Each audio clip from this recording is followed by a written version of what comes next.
and they're like a governance body, and they basically reported that 2021 was the worst year in many, many years of anti-Semitism. It says last year was the most anti-Semitic year of the last decade, with at least 10 anti-Semitic incidents happening on average every single day, according to the annual anti-Semitism report published by the World Zionist Organization and the Jewish Agency. While the average number of incidents was over 10 a day, the real number is likely to be much higher since so many incidences go unreported.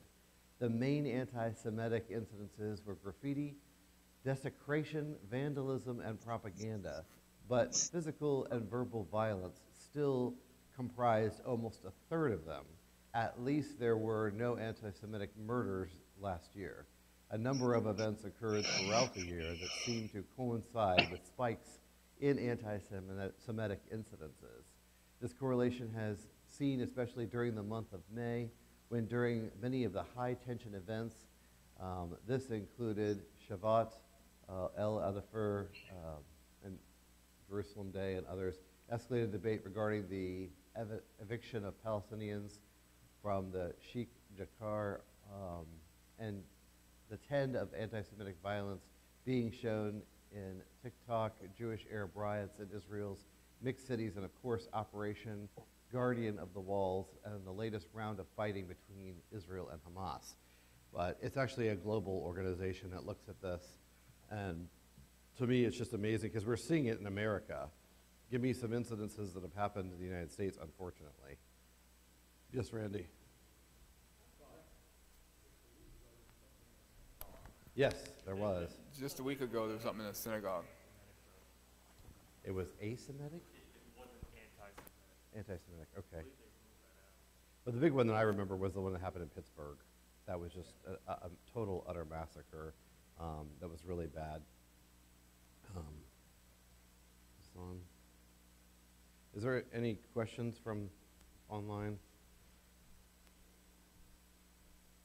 It's on. I have it on. Yep. Okay, so this is continuing with the article. Each of these events was associated with notable rise in anti-Semitic incidents. Abroad, especially in Europe, another factor also came into play.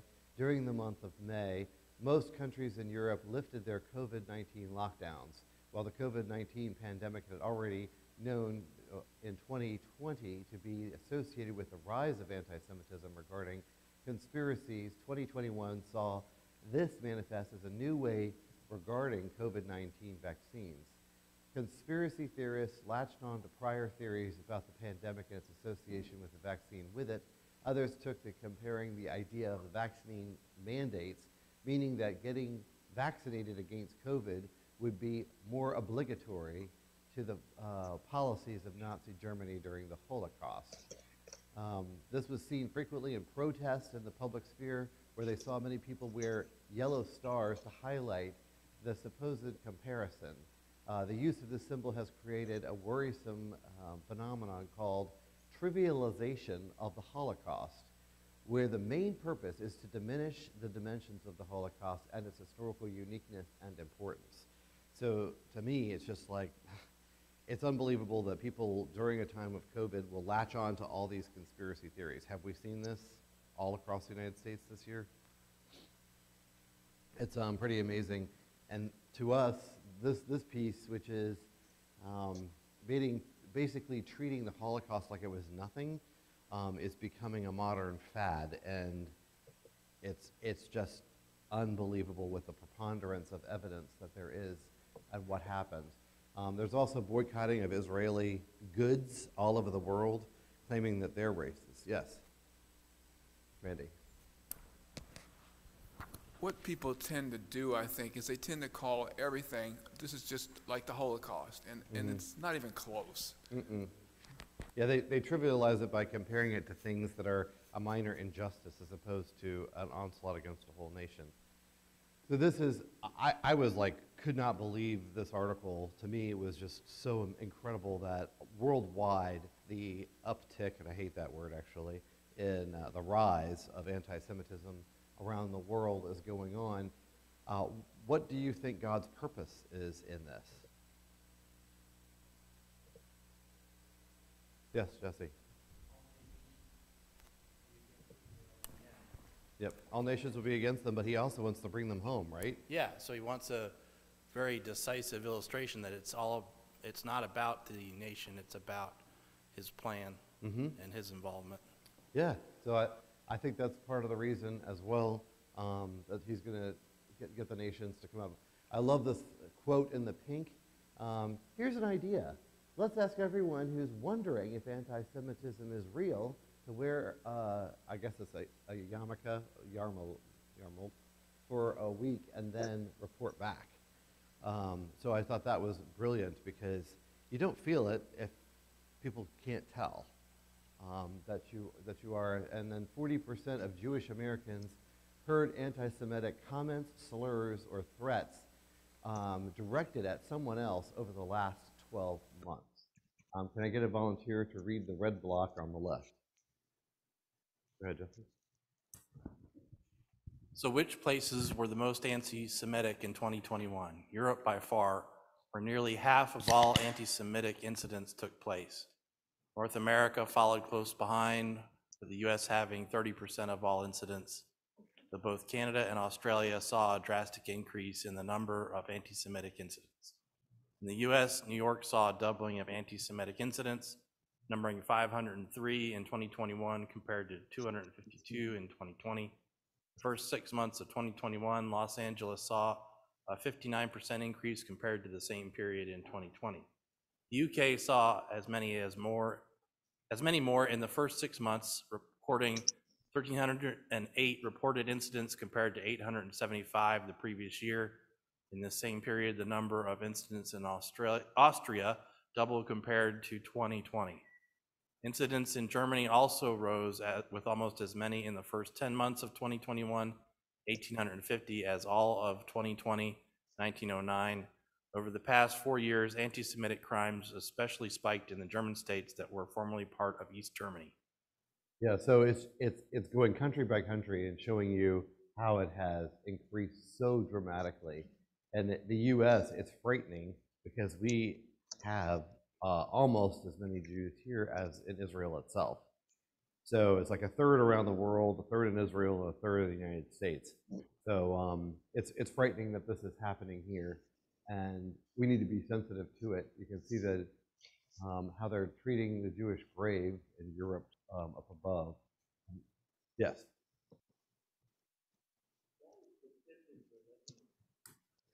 Is this like, for lack of a better explanation, like, like Caucasians versus like, I don't know if you can break it down to like different ethnic groups against, because we're all well aware of the Palestinian, Right.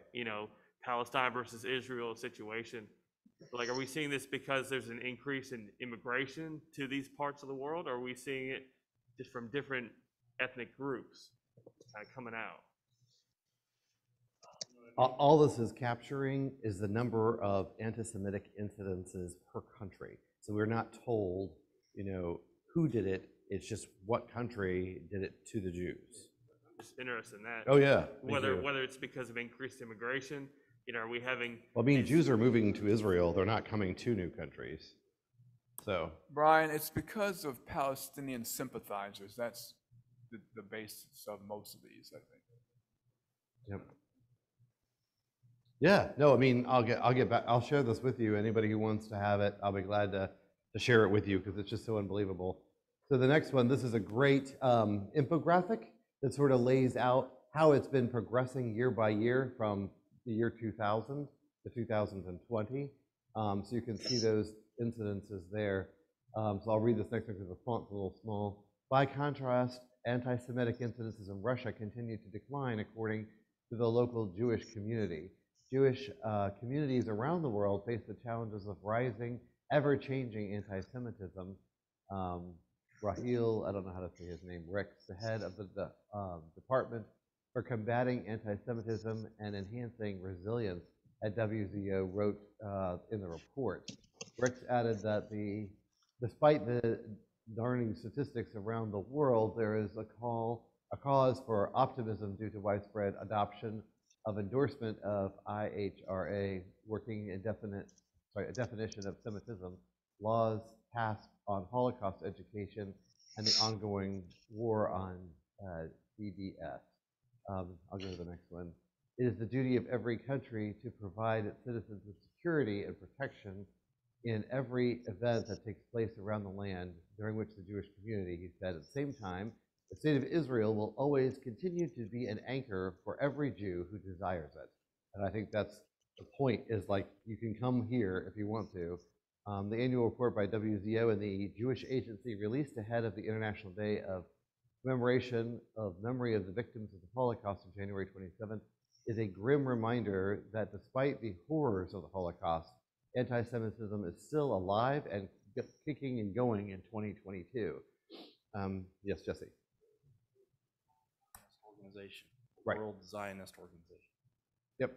So it's getting worse. The only reason I would say Russia didn't have a high thing of anti-Semitism is so many Jews have left and gone back to Israel. So I hope you read the statistics.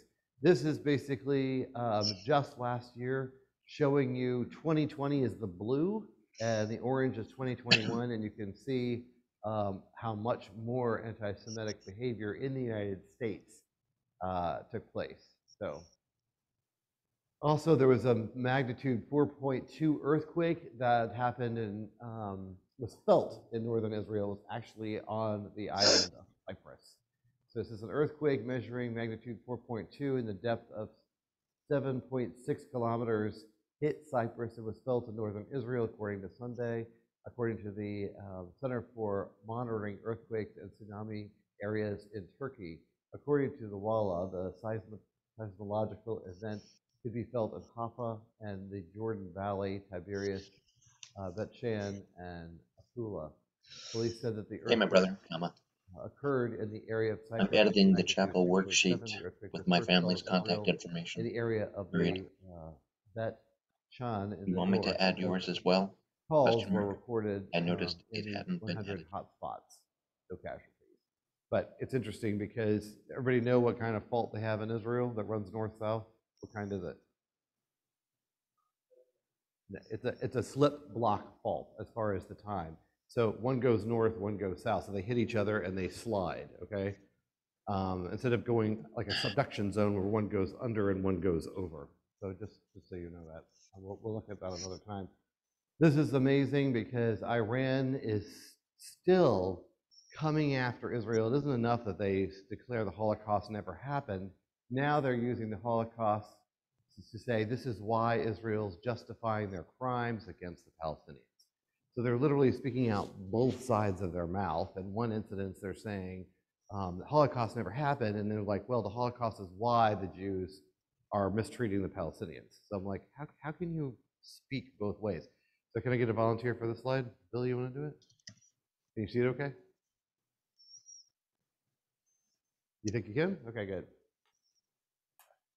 The fake Zionist regime has constantly tried to use the victims of World War II and the Jews as a justification for Super. its Period. shameless, You want me to use aggressive actions. this phone number?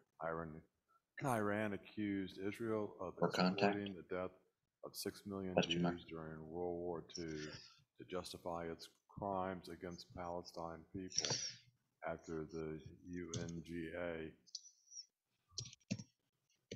passed a resolution to combat Holocaust denial. The fake Zionist regime has constantly tried to use the victims of World War II and the Jews as a justification for its shameless and aggressive actions, Iran's foreign minister said on Friday. The regime and its leaders have committed all kinds of crimes, especially crimes against humanity, against the Palestine people and the regional people in violation of international law, it said. Genocide, assassination, ethnic cleansing, destruction of homes, and human siege are among the crimes that the Zionist regime is constantly committing, the Irani foreign minister said. The resolution of all The resolution on Holocaust denial was approved by consensus. Iran was the only country to speak out against the text, but it has limited powers to act in the UNGA because of its unpaid dues. It has attempted to argue that its opposition has meant that the text was not approved by consensus, even though the UN has publicized the passage of the resolution. Great. So it's very interesting here that they're trying to push this agenda and saying, oh, they're committing genocide, assassination, ethnic cleansing, and it's all illegal and it's internationally illegal, but they don't even pay their dues, so nobody's going to listen to them. Yes. I recommend in bullet 2 putting crimes in quotes or something to say it's alleged, otherwise it's tacit. I didn't write this. Approval. This is directly from the article. I think they should, and I think if you copy it, you should, because that's tacit approval that they supposedly have committed crime or confirmation. It's fine. So the point is here, though, they're trying to speak double talk. They've said that the Holocaust didn't exist, and now they're using it to attack Israel and say, this is why you're committing genocide and ethnic cleansing. It's just unbelievable. So that one's unbelievable. And this is my favorite. Guess what, boys and girls? The Saudi prince and the royal family have just announced they're Jewish. So I was like, this is unbelievable. I was like, I don't even know what the Arab countries are going to think now. But I'll read this one real quick. It says, the command of Iran's Islamic Republican Guard Corps Navy said on January 7th that the ruling royal family of Saudi Arabia were actually Jewish, and their conflict with Iran hardened back to the 7th century battles between Muslim and Jewish tribes. The speech was aired in Iran's Bushar TV and translated by MEMRI, the Middle Eastern Media Research Institute. We cannot bear to see the injustice of a Muslim country that is perpetuated by the Zionists and seed of the Jews, the commander general said in a video recording the speech. So this is a bit tongue-in-cheek. So Iran is saying about Saudi Arabia's royal family, they're Jewish because they've been fighting each other in a proxy war in Yemen, meaning that Iran and Saudi Arabia are not going directly to war. Instead, they're fighting the civil war in Yemen, supplying each side with weapons, material, and money. So this is Iran's latest tactic to say, oh, did you know? The Saudi family is actually Jewish. I'm sorry? No, it doesn't. But what are they trying to do? Cause aspersions for the rest of the Arab community to rise up against Saudi Arabia. So it's a tactic. That's a lie, but it's a false tactic to basically scare everybody else. But he basically says, so he's basically saying you are suppressing the Muslims because you're really Jews, and that's what's really going on here. We cannot bear to see that Muslims are being slaughtered by people who call themselves Christians but are not, he added, seeming to refer to the U.S. assassination of the former IRGC Quad Forces commander. These are the very same Jews, I better say Zionists, whose hearts have never aligned with Islam and even with the prophet of his name, and then probably in reference to Saudi Arabia. I thought there was one in here, but something changed. Anyway, so this is the other workaround. So people are very sensitive to racism today, right? But why is it okay to be racist against the Jews? So you don't have to say you're anti-Semitic. You can say, I'm anti-Zionist. And you can get away with all of the hatred of the Jews by just saying you're anti-Zionist, because that seems to be more about the political platform. So that's the way the world is going. They don't directly hate the Jews, they just hate Zionism. And that way you can hate the Jews for free. So it's an awful situation, and this is part of the whole thing that's going on. So I wanted to show you that. And then this one is fascinating to me. The permafrost all across Alaska, Canada, and Russia, and many other places, is thawing. What happens when a ground that's been frozen for thousands of years suddenly unthaws? Well, I'll tell you. It releases all this methane gas into the atmosphere, as well as carbon dioxide that's been trapped underground all this time. So it adds to the whole global warming problem because it's going back into the atmosphere. Meanwhile, what it does to the landscape is no small trick. It's forcing land up, and other areas are completely collapsing. So the big threat is it's going to destroy a lot of roads, a lot of pipelines in Canada, Alaska, and in Russia. So does anybody want to read this, or I'll read it if nobody volunteers? Go ahead, Randy. Read about permafrost. January 11th, routers. Thawing permafrost could put as much as 50% of Arctic infrastructure at high risk of damage by 2050, requiring tens of billions of dollars in maintenance and repairs, scientists warned on Tuesday. The world's permafrost, land that remains frozen year-round, has been warming at between 0.3 and 1.0 degrees Celsius per decade since the 1980s, with some areas of the high Arctic actually having increased more than 3 degrees Celsius over 4 decades, according to a scientific review of research from the last 2 decades published in the journal Nature Reviews Earth and Environment. That's enough to thaw much of the long frozen ground. Already, some roads are buckling and building foundations are cracking in northern Russia, Alaska, and Canada. Infrastructure is in trouble, said report co-authored Dmitry Turesky, a geographer at George Washington University. But it's not an earthquake. It's a relatively slow process, which gives us enough time to prevent some damage. But the problem is it's happening on such a huge scale, the infrastructure won't be able to keep up with it. It includes bridges, roads, buildings, foundations. It's really going to have a huge impact. So this is what the ground looks like. I think it's totally freakish. It looks like literally pocked, like it's just forcing up a whole dome of soil where the rest of the ground around it is settling down. And you can just see the damage there. Does anybody want to read this one, or shall I read it? The one's good place.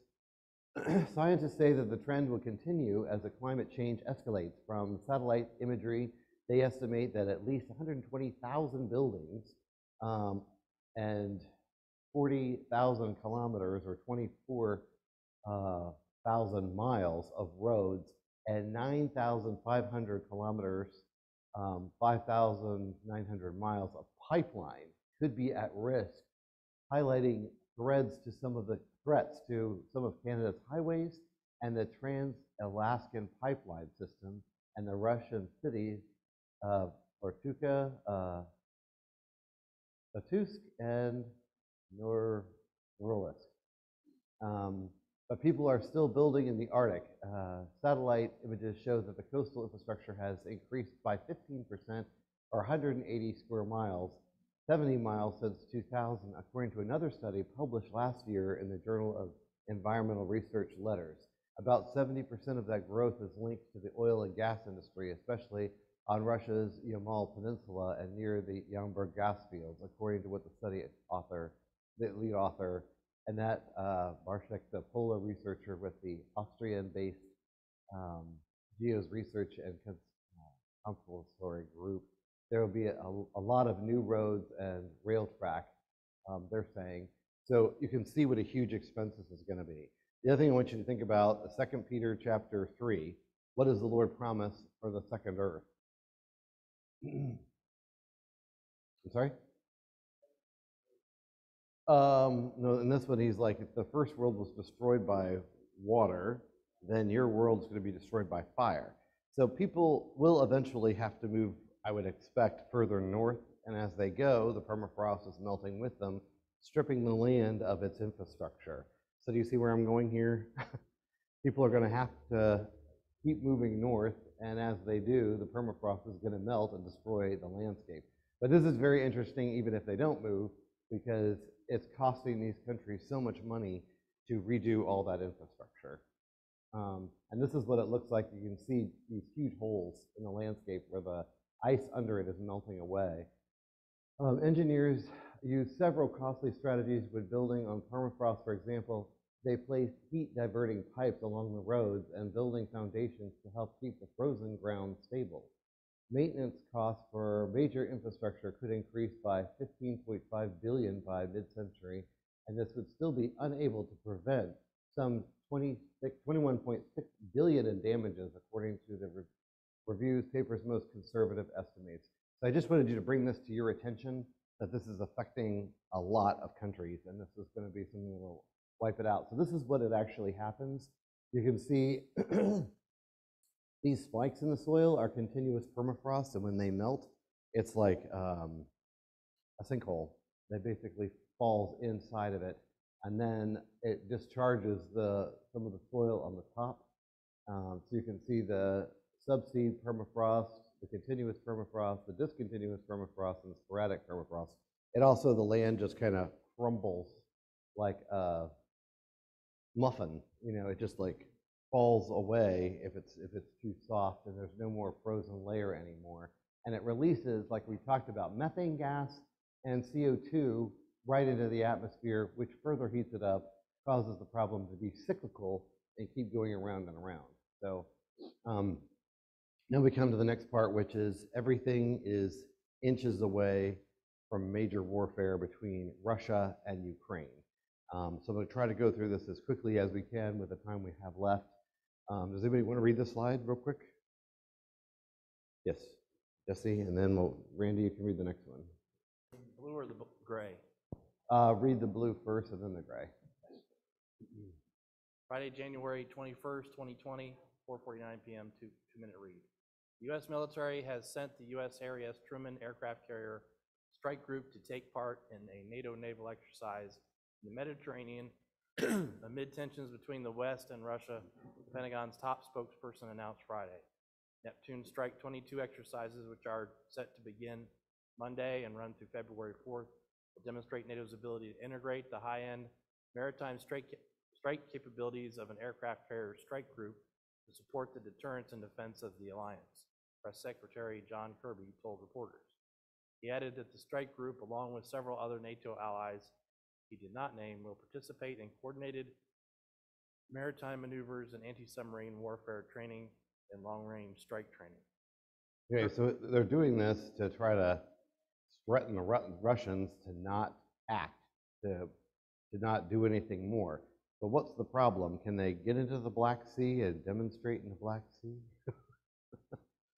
Which is right there where Ukraine really is. You'd have to go through Istanbul into the Black Sea to attack that area.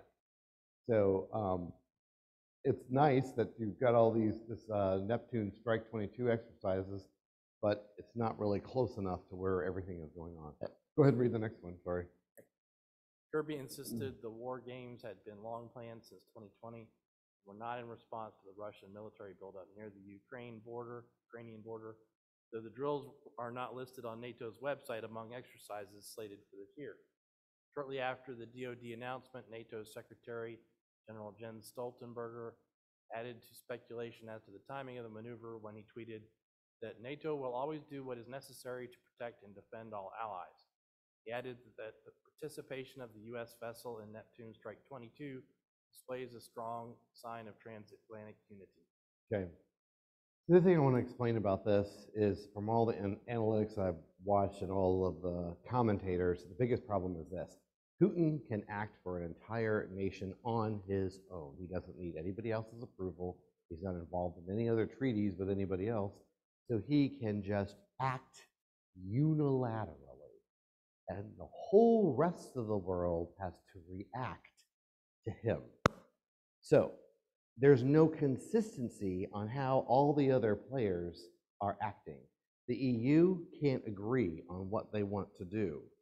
Germany won't even let United States or Canada or any other country or the UK fly munitions to help Ukraine because they're supporting Russia in all of this. And the United States can't make up its mind on what it's going to do. Literally, the Secretary of State is getting frequent flyer miles going around the countries trying to build some consensus on what to do and how to react to this. I know it seems humdrum to us, but it's the same thing to me as what happened in the Weimar Republic in the 1930s. You know, you act subtly and nobody's going to do anything because they don't want to spend the money, they don't want to get involved. So Russia can take Ukraine, but it's not the last country they're going to take. They're going to continue this domino effect because they're going to find out what's the playbook. What is the thing that will keep the European nations asleep and America asleep, and we'll continue to do what we want unencumbered. So that's what's scary to me, is what's going on. Yes, Randy? What most of the world doesn't realize, I think, is that Putin is psychotic about this Russian empire. Mm-hmm. Everything, that's all he can see. He's blind to everything else. He got in his mind that Russia has to be a great empire again, Mm-hmm. or else it's a terrible thing. So that's his mindset. And the rest of the world is trying to get that under control, but he's psychotic about it. He is. And his vision is that he wants to return to the borders it was before 1989. When the Iron Curtain fell after Germany, they had that 40-year window when they ruled all of Southern Asia and Eastern Europe. So we'll see what's going to happen. The NATO forces and weapons in recent days have moved into areas near Ukraine as Russia has refused moving back as roughly 100,000 troops amassing near the border of Ukraine. The movements also come as a warning from the West that Moscow may be soon invading the former Soviet nation. Spain has sent warships into the Mediterranean and the Black Sea, mulling sending fighter jets to Bulgaria and Denmark, and sending a frigate to the Baltic Sea, and France has offered to send troops to Romania.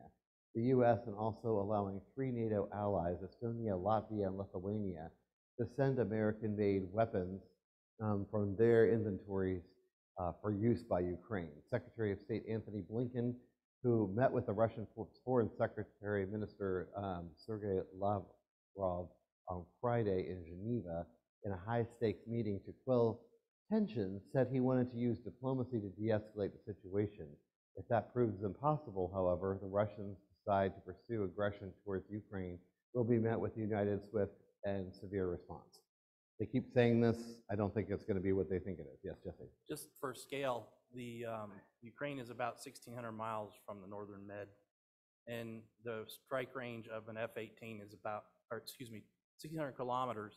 Strike range of an F-18 is 2,000 kilometers. So yeah, they're within range of strike if they don't land in a NATO country and go from there or refuel in the air. So it's certainly within reach of aircraft carrier. Mm-hmm. Yes, Randy? One thing you've not brought out is that he's got in mind to put together the Russian Empire, and which makes Ezekiel 38 all the more meaningful when he says, I'll put hooks in your jaws and pull you down to the Middle East. It's not something that he's necessarily got in mind. Right. And the other thing is the conflict between the 2 pipelines, the one that Israel has built for oil, and the other one is the Nord Stream 2 pipeline that goes from Russia all the way to, that's another reason they have conflict with Israel, is all I'm pointing out. Let's see. Asked whether the scope of location of Neptune Strike 22 exercises had been altered in a way due to the tensions around Ukraine, Kirby directed questions to NATO, and it's not on their website. So everybody's sort of denying why this is happening, but they're coming into the whole area. So the other thing to recognize is that Moscow's not waiting any time to put their military in every country all the way around Ukraine, so that they're absolutely surrounded by their troops. So basically, they're putting them in Belarus, and you're going to see later, they're putting it in Bulgaria, and they're also putting it in Romania. Russia is sending 2 battalions of S-400 surface-to-air missile systems to Belarus to join military drills the next month, and Interfax news agency said on Friday, at the time, the acute tensions of the West over neighboring Ukraine. Russian military forces and hardware began arriving in Belarus this week for the Allied Resolve drills to be held near the former Soviet Republic western border with NATO members Poland and Lithuania, and close to its southern flank with Ukraine. Western states fear that Russia, which has amassed tens of thousands of troops on its border with Ukraine, is planning a new assault on the country that it invaded in 2014. Russia has denied such plans, and Lithuania has also said the buildup of Russian troops there will be a threat to its security. So I'll go on to the next one. Now, let me see if I can get this to play.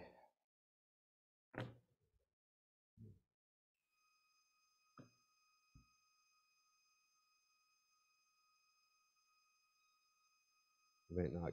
Do we have internet here? Is this hooked up to internet? Can you get it to play on your end? I'm sorry?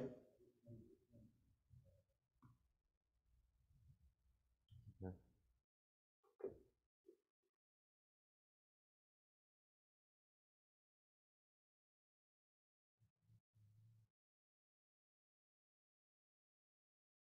The play button's right there. We turned it off. I don't know if it's okay.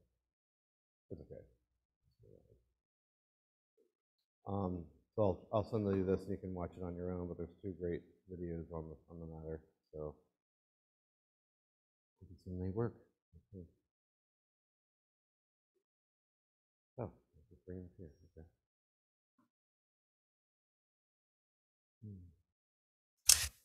Well, a huge mechanized army is poised on Ukraine's borders, and the UK has decided to send these anti-tank missiles, so-called NLAW is the type of missile. I think we've got some footage developed by the Swedes and then jointly produced with the UK. It's been in service with the British Army for some years. You're talking about a shoulder-fired weapon there you can see being used on the training range with a range of several hundred meters. So it's not going to absolutely tilt any military balance of power. We don't know the exact quantities that will be sent, but it wouldn't be in the thousands probably. So, but it is happening very quickly. RAF planes have been in the air tonight, we believe, taking missiles and training teams to Ukraine, and it's symbolically, I think, very important. Is it symbolic more substantive? More symbolic, would you say? Well, of course, you can knock tanks out with them, but if you believe Russia, which says it's not about to invade, I think the importance is political. And I think So what they're talking about is Great Britain and other countries have sent munitions to the Ukrainians to defend themselves against a tank invasion. So some of them went up for time, and I'll go on to the next one, hopefully.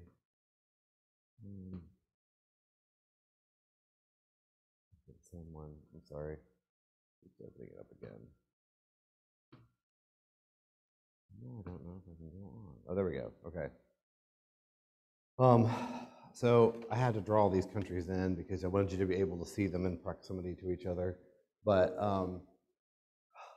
Belarus up above, as well as Romania and Bulgaria, Russia is putting a lot of their armaments so that there is no country really around them except for Poland and Hungary and Slovakia that are not, don't have munitions to go into it. And I feel really bad for Moldova because they're sort of squeezed between what's going on with Ukraine and what's going on in Romania and Bulgaria. So it says NATO rejects on Friday, Russian demands to withdraw its forces from Romania and Bulgaria as diplomatic efforts continue to prevent a war of Europe after Russia masses tens of thousands of troops near Ukraine's borders. NATO will not renounce the ability to protect and defend each other, including with the presence of the troops in the eastern part of the alliance, NATO spokesman said in a statement. Moscow has demanded legally binding guarantees from NATO that the bloc will stop its expansion during its return to its 1997 borders. Early this Friday, the Russian Foreign Ministry said security guarantees that Moscow seeks the West include provisions requiring NATO forces to leave Romania and Bulgaria. And that's currently where we're talking about on the map.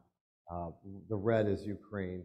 replying to the question about what would mean for Bulgaria and Romania after joining NATO after 1997, the Foreign Ministry of Russia wanted its foreign troops, weapons, and their military hardware withdrawn from these countries. So what I mean to say was NATO is there, but Russia wants NATO out. And if they don't move, they have these other threats. While NATO has responded, they're not moving. So the third bullet says, we reject any idea of spheres of influence in Europe. We will always respond to any deterioration of our security environment, including through strengthening our collective defense, NATO spokesman said. NATO is vigilant and continues to assess the needs to reinforce the eastern part of the alliance. And remember, Ukraine wanted nothing more than to be part of this country, part of the EU and part of NATO, and they could not make it happen. The Secretary of State Anthony Blinken confirmed after the meeting with the Russian counterpart on Friday that the U.S. will provide written answers to Russia's security demands next week. Why does this matter? Russia claims to be waiting for concrete answers to its demands that NATO rule out further expansion and roll back the presence of Eastern Europe before deciding its next steps on Ukraine. So they can keep the pressure on indefinitely. Russia can just sit there and say, well, we'll wait to see what your answer is, and then we'll decide whether or not to attack Ukraine. But our demands are NATO get out of Eastern Europe completely, and then we won't attack Ukraine.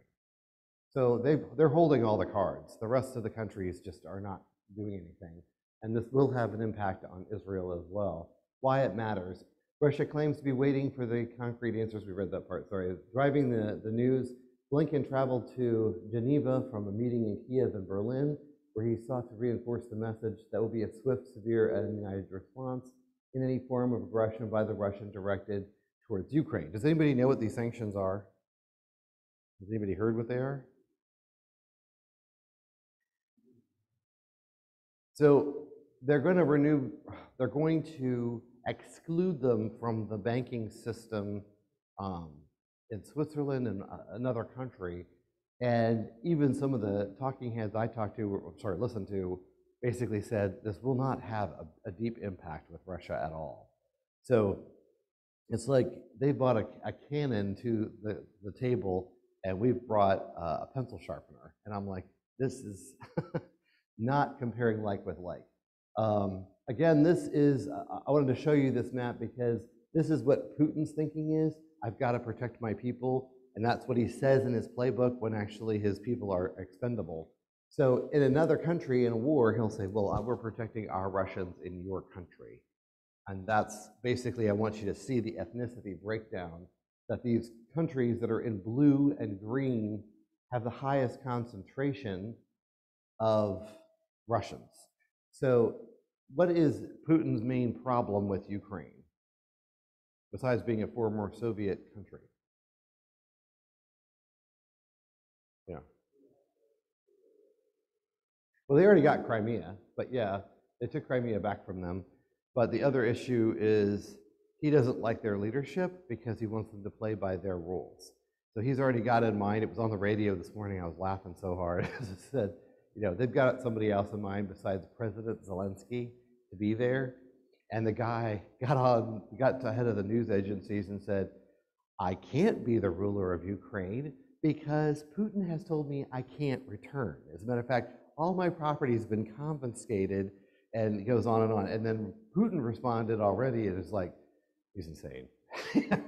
So it's just like, you can't even remember your little black book of how you've ostracized all these people. So it's just amazing. Let's see. Blinken stressed that the Biden administration will continue to support Ukraine with security assistance, but acknowledged that the U.S. troops would not be deployed to defend the country from an invasion. And so you can see how many different areas they are attacking from, and we'll stop there for today. But thank you for your attention. Does anybody have any other questions about it?